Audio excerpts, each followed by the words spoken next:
Today in this video we are going to talk about some 2D, 3D offline open world games, so without further delay. Number 1 we have Sparklite. Sparklite is an action-adventure offline full-version unlocked game made in retro pixel cartoon style. In the game, the player plays as Ada to explore this mysterious planet. A kind of energy called sparklite is mined in large quantities, and you want to stop evil. The Baron's plan requires constant confrontation with his robot army, using various weapons and special abilities to defeat the Baron and save the planet. The entire world is connected by sparklite, which is the source of life on this planet. The evil Baron intends to mine sparklite in large quantities as an energy source for his war machine, but his behavior is polluting and corroding the planet, and the player will play Ada to stop this. She won't watch a world suffer. She won't let the Baron win. She may fall, but she will get up and fight again. And we... Number 2 we have Evoland 2. This RPG-inspired mashup goes beyond space and time to mix a ton of different styles from different eras in the history of gaming. The story is complex and builds up as the game itself evolves in a very literal way. Funny dialogue and references to the pop icons of gaming make it even more entertaining and easy to follow. There's space shooting, platforming, 2D fighting and a lot more. And yet, they somehow blend perfectly together. The game story, it's almost predictable. You are waking up in an unknown village with no idea of how you get there and from where you get there or what's going on. Your goal is to find an answer. You travel through the various time periods. The graphical style of the game changes with you between the various levels of shittiness, so traveling into the past brings you all the way back to the old NES levels of action RPG game. The first quest is to find a sword. Of course you cannot complete your RPG journey without a sword. Number 3 we have Oceanhorn. Oceanhorn was originally released in 2013 for iOS devices but has now made his way over to the Android. But is this seafaring adventure worth finally taking, or is this one adventure you definitely want to miss? Oceanhorn is an isometric 3D adventure game with heavy inspiration from The Legend of Zelda, especially the Wave Waker in Ocean, when you're playing as a young adventurer who is off to try to find what happened to his father after his dad went on an adventure in order to slay the giant monster known as Oceanhorn. After a brief stay on the opening island, getting your sword and shield and the basics as far adventure itself. You're then tasked with traveling from various different islands, searching for dungeons, defeating monsters and collecting essences, and finding out the whole story of the land itself.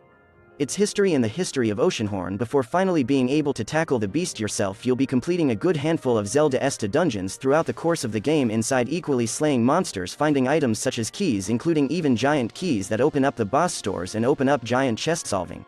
All kinds of various different puzzles, and finding each dungeon specific items that you'll need in order to not only conquer the dungeon but usually involves slaying the monster boss at the end of each dungeon. There's more than just conquering the dungeons, there are some side stories and a little bit of side question, a lot of exploration on each of the islands as you're trying to find all the secrets and hidden items.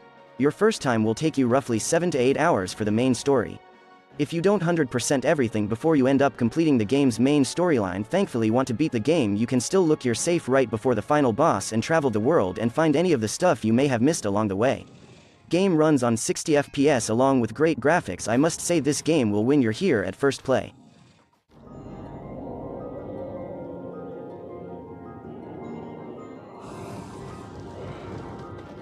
There is nothing you can do. I am its master now.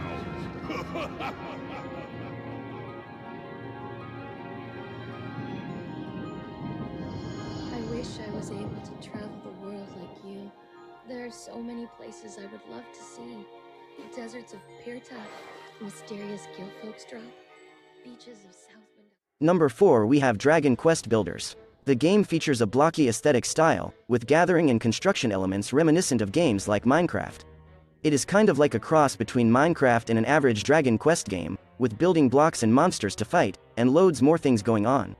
Oh, and lots of summaries are going to be starting if you are into Minecraft. I have never played Minecraft, but it sounds really open world, and there are quests and missions in this game, so that gives you focus, which I really enjoy. The first Builders of Dragon Quest starts players slow, with copious amounts of text, teaching them to survive the Island of Awakening by gathering and cooking food, building a shelter for sleeping at night, and crafting weapons for killing monsters. The major difference is that Dragon Quest Builders' early building mechanics required players to construct and create in order to fulfill specific objectives that advance the story, instead of simply tinkering aimlessly with construction.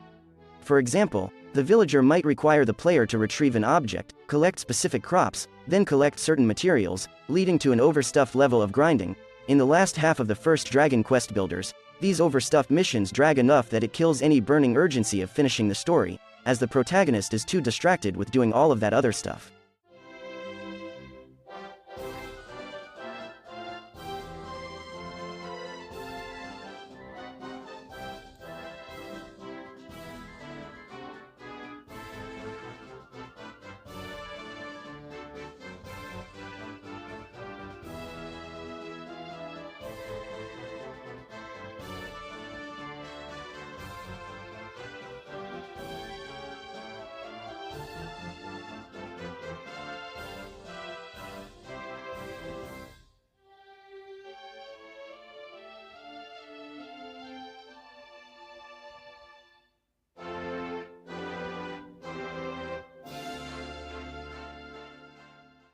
Number 5, we have Trial of Mana.